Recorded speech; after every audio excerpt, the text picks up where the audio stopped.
kalau kita melihat tafsir yang secara maksud, tafsir yang secara mangkun, maknane ahlul dzikri itu adalah ahlul ilmi. Jadi wal murad bi ahli dzikri adalah ahlul ilmi min kulli ummatin. Wakila yang dikehendaki ahlul dzikri adalah ahlul Quran. Tafsir lain mengatakan ahlul dzikri ahlul kutub al-qadimah. Jadi wong Yahudi, wong Nasrani yang paham dalam kitab Taurat dan paham dalam kitab Injil. Dari sini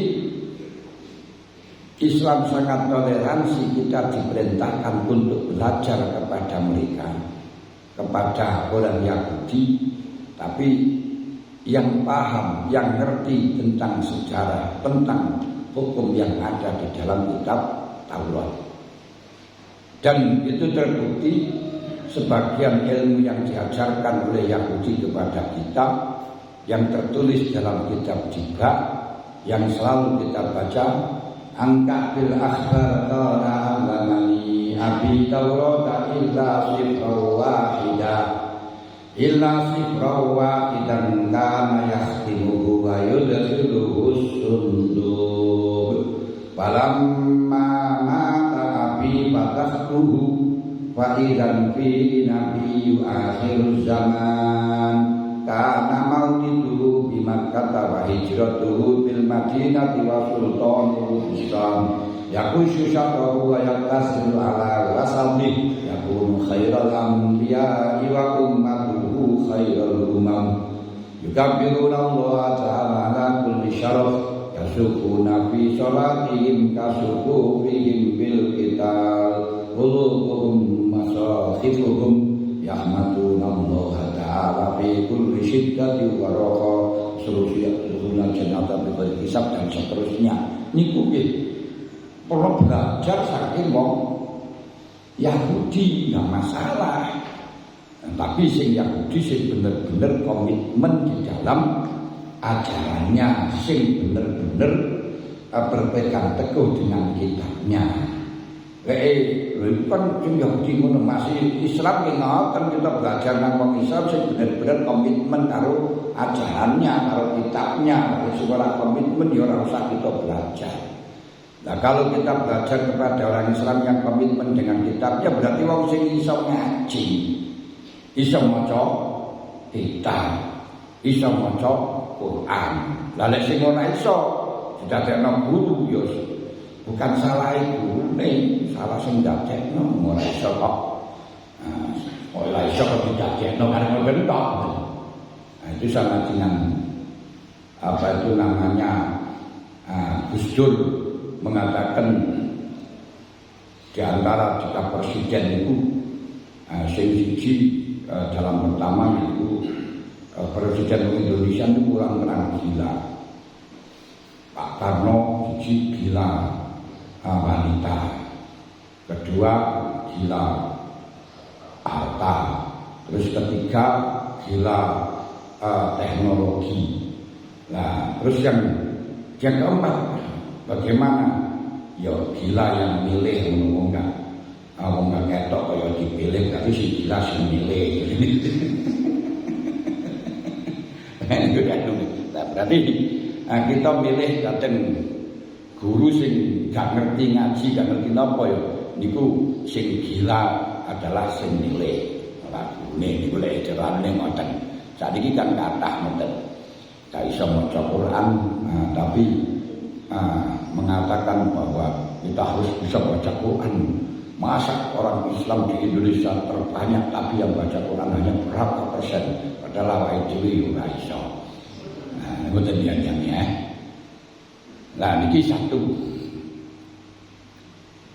Tapi kalau kita lihat dari ahli kitab al-Qadimah amanah minhum. Qala wa sabit makna ta'allum wa tamhun nafsi. Lajeng kedua,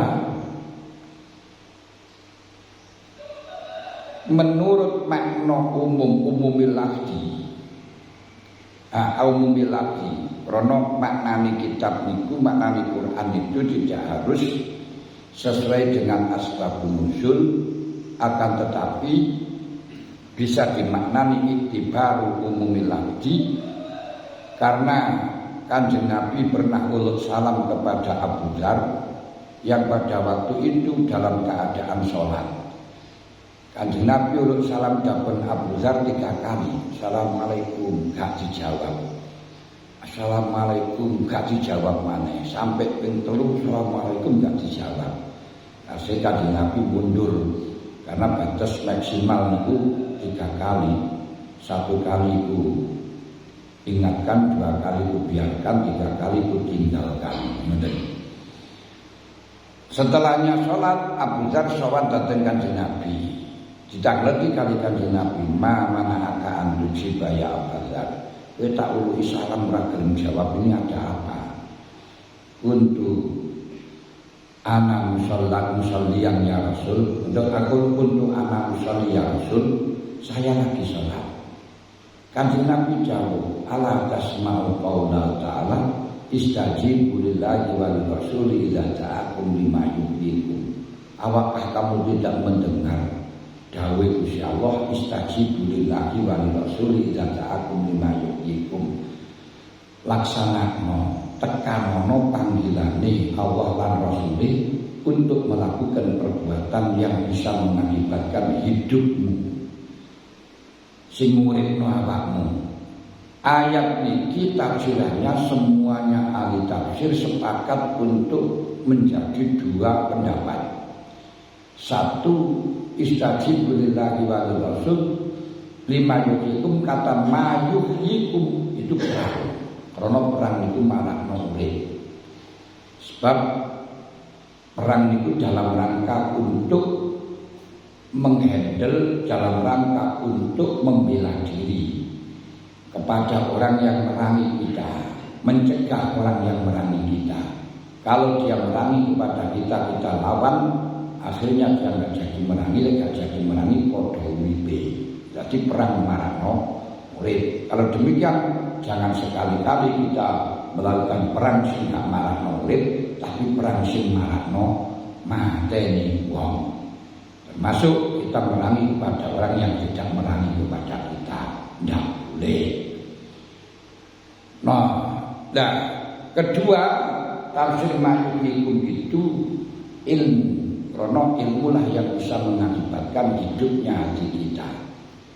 Tapi Kanjeng Nabi ketika tidak dijawab salamnya oleh Abu Dzar, kok menggunakan dalil ayat ini? Berarti ada sinyal di dalam menafsir Quran itu jangan hanya terlek sesuai dengan asbabun nuzul, walaupun asbabun nuzul harus diketahui karena arah maknanya, tapi kita harus menggunakan juga i'tibaru umumil lafzi, memandang umumil lafzi.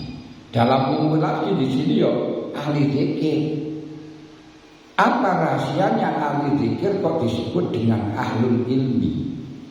Ahlul ilmi kok disebut dengan ahli zikir, kok tidak langsung fas'alu ahlal ilmi in kuntum la ta'lamun? Balik Kanjeng Gusti Allah dai fas'alu ahlal zikri in kuntum la ta'lamun. Oh niki balagonya sangat luar biasa, sirinya sangat luar biasa. Kata fas'alu ahlal zikri, suruh tanya orang sing ahli zikir, karena orang ahli zikir niku mesti ahli takwa. Orang itu kalau tidak ahli takwa tak mampu zikir.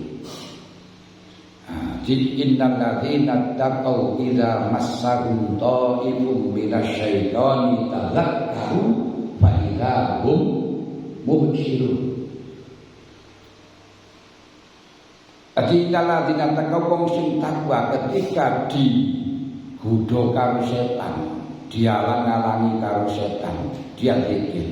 Dan ketika zikir maka dia akan bisa melihat, bisa mengerti kalau dia itu digodha karo setan.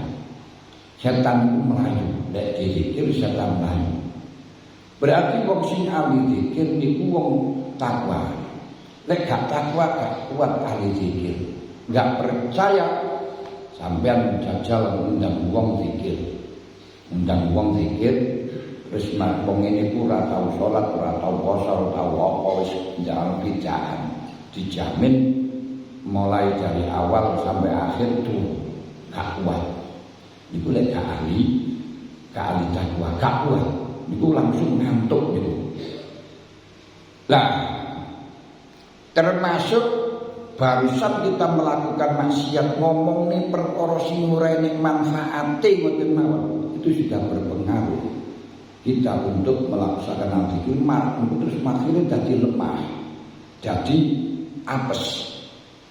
Makanya Syekh Malik bin Dinar mengatakan idza wajadta qasawatal qalbi wa kaslana bil badani awadaiqa fil rizqi fa'lam annaka qad takallamta bima la ya'ni. Kalau kamu telah mengatakan, kalau kamu merasa hati ini atos angel dituturi, badannya lemes angel ibadah ayas-ayasan, rezeki ini seret, layamu tua layahya tidak bermutu kakian biaya. Ketahuilah bahwa engkau baru melakukan perbuatan yang tidak ada manfaatnya, baru mengatakan perbuatan sing ora enek manfaate. Mulane wong sing mari nglakoni perbuatan sing ora enek manfaate utawa ngomong sing ora enek manfaate ngobrol karo ngidul iku tidak zikir wangel. Nek percaya sampean mari ndelok bal bengi-bengi niku terus jam tahajud mesti ayas-ayasan mesti abot. Lah termasuk tahajud itu bagian daripada zikir. Karena zikir itu yutlaku ala kulli ibadah. Setiap ibadah itu disebut dengan zikir. Perbuatan sing kita ingat dari Allah itu zikir. Bahkan sampean mangan mawon ngerti eling lek niku termasuk rezeki sangka Gusti Allah, anugerah sangka Gusti Allah niku ibadah. Sebaliknya ketoki prejengan ibadah tapi gak zikir nang Gusti Allah ya ora diarani ibadah. Karenanya ibadah niku zikir itu dimaknani untuk keseluruhan daripada ibadah sebagaimana dawuh Gusti Allah dhateng Nabi Musa idhaba ila fir'auna innahu tagha faqula lahu qawlan layyinan lam yatadzakar wa yakhsha wa la taniya fi dzikri. Jok males kuwi nyampe wahyu tapi bahasa fi zikri. Kalau di situ ahli zikir ahli ibadah itu wong ahli zikir ahli ibadah itu mesti ahli ilmi. Di pertama ahli zikir itu mesti ahli takwa. Leka ahli takwa gak kuat. Ahli takwa mesti ahli ilmi. Kenapa? Karena yang dinamakan takwa itu melakukan perintah ngedoi cegah. Mana mungkin dia melakukan perintah ngedoi cegah kalau memang dia tidak berilmu. Berarti ahli zikri, ahli takwa mesti ahli ilmi. Karena Allah tidak perintahkan hanya kepada ahli ilmi tapi kepada ahli zikri. Ahli zikri mesti ahli ilmi. Beda kalau kita katakan ahli ilmi, wong ahli ilmi itu mesti ahli zikir. Kalau dengan ahli zikir berarti bukan ahli